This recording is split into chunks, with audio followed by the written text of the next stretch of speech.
Today we are taking a look at one of the most interesting ultralight mice in the market this year, the Jewel's Fenrir Asym. At just 21 grams, this thing is lighter than almost everything else out there.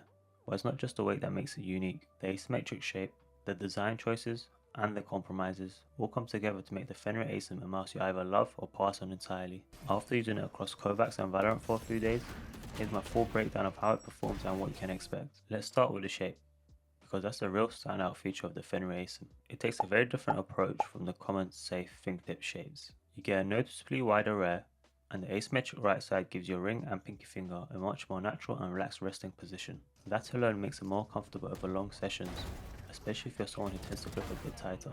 Compared to the Fenrir Max, the differences are clear. The Asym has a lower click height, flatter feeling hump, and the asymmetry in the right makes it feel more purposefully built for fingertip users who want extra width to alleviate some tension in the fingers. The Max, on the other hand, is a bit safer, more generalist.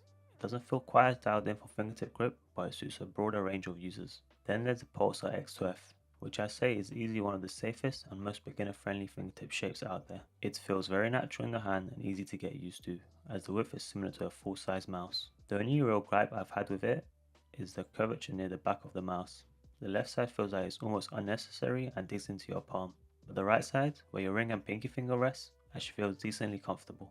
In contrast, the Fenrir Asym shape is far more focused and intentional. It's not as safe or as immediately natural as the X2F or the Max, but if you're already used to fingertip grip and want a shape that's designed with what I've described in mind, it feels like a better long-term fit. So to sum up, the Asym is more aggressive and purposefully built, the Max is safer and more versatile, and the X2F is more natural feeling and accessible, but maybe not as refined as the former two, as it's still a beta unit. Now, the headline spec, 21 grams. It's almost absurd how light this thing is. It feels like you're holding nothing.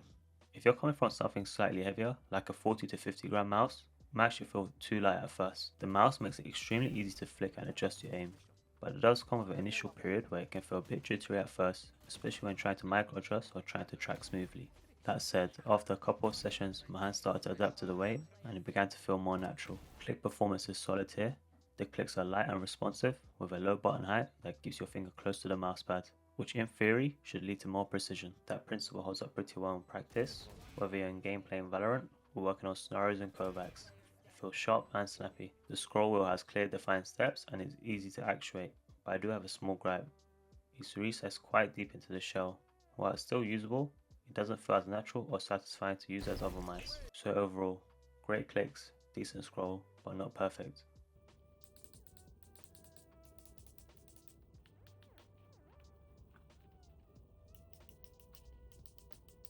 Alright, let's talk about the downsides, because for a mouse this lightweight, some compromises had to be made. First of all, the mouse comes uncoated, and that's probably my biggest issue. It feels slippery out the box, and if your hands get sweaty or dry, it only gets worse. I ended up adding grip tape, just to feel more secure while aiming.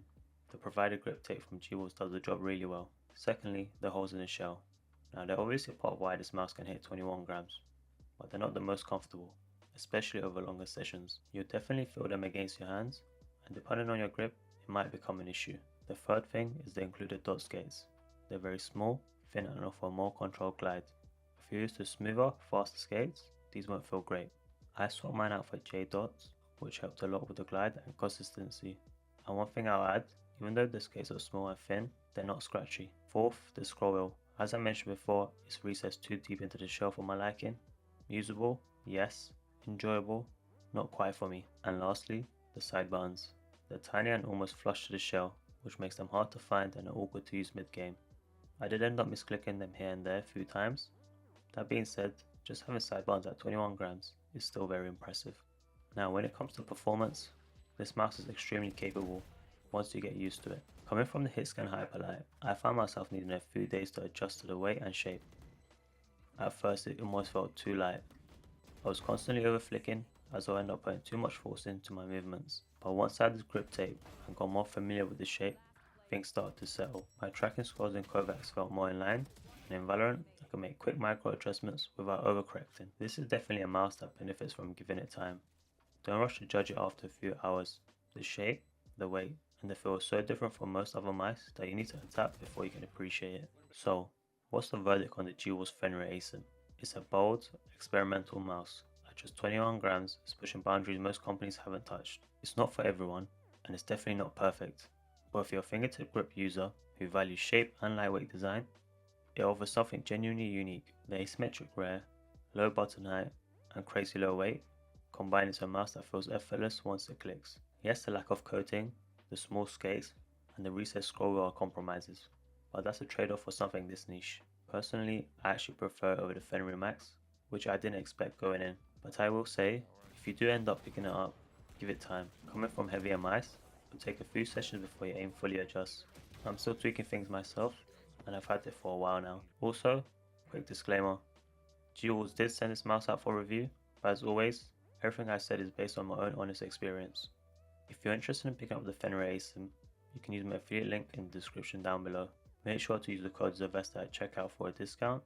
It helps support the channel and lets Jewels know you came from this review. Thanks for watching, and I'll see you in the next one.